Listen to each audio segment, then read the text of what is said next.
हाँ friends, railway पक्षर आसी गोटे बड़ वैकेंसी गवर्नमेंट जॉब देखिपे आप टोटाल उपर 30,307 वैकेंसी आसी जो मैंने भी रेलवे नियुक्ति पाइबा चाहूले आवेदन करने चाहूले केबे पोस्ट बाहर तो आपण खुशी खबर आपण मैंने निश्चित भाव बर्तमान जाई आवेदन करेंगे। भिडियो 5 मिनट समय दे शेष पर्यटन देखूँ कारण आप सबकि डिटेल्स जानीपारे।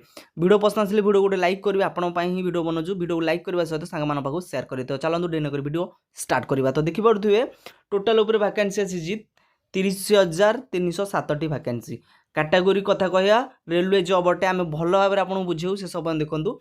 रेलवे जॉब आपण मैंने जानी सारी नेम ऑफ द पोस्ट कौन रही नॉन टेक्निकल पोस्ट वैकेंसी आसी हु कैन अप्लाई माने क्यों मैंने आवेदन करेंगे ऑल इंडिया कैंडिडेट केवल ओडिशार नुह सारा भारतर प्रार्थी एथि आवेदन करेंगे।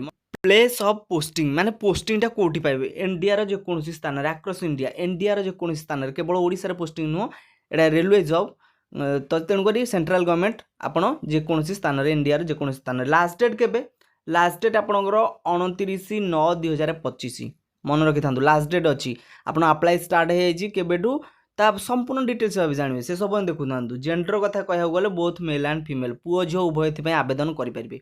मन रहा टाइप ऑफ जॉब कथा हवा रेगुलर बेसिस आपंकर सैलरी बढ़ो सबकि जमी रेगुलर बेसिक आपंकर यहाँ जॉबटा। तो देखिए पोस्ट वाइज वैकेंसी आम देखा पोस्ट वाइज वैकेंसी कथा कह गले प्रथमटा रही chief commercial cum ticket supervisor एपाई रही 6,235 वैकेंसी एवं स्टेशन मास्टर पर रही 5,623 वैकेंसी एवं गुड्स ट्रेन मैनेजर पर रही 3,562 वैकेंसी जूनियर अकाउंट असिस्टेंट कम टाइपिस्ट पर रही 7,526 वैकेंसी एवं सीनियर क्लर्क कम कॉपिस्ट पर रही 7,367 वैकेंसी।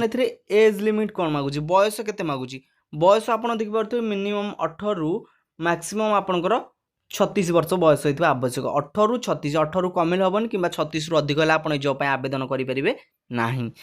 तेणुक पोस्ट वाइज आप सालारी देखीदे देखिए सालारी पोस्ट वाइज आपंकर कौन ना chief commercial cum ticket supervisor 35,400 टंका एवं स्टेशन मास्टर पर रही 35,400 टंका गुड्स ट्रेन मैनेजर पर रही 29,200 टंका एवं जूनियर अकाउंटेंट असिस्टेंट कम कॉपिस्ट पर रही 29,200 टंका सीनियर क्लर्क कम कॉपिस्ट पर रही 29,200 टंका। आशा करुँच सालारी आप भल भाव जापर। बर्तमान देखी दिखाँ आप्लिकेशन फी कौन मागुची ना general candidate 500 EWS candidate 500 OBC candidate 500 PhD female candidate 250 एवं SST कैंडिडेट 250।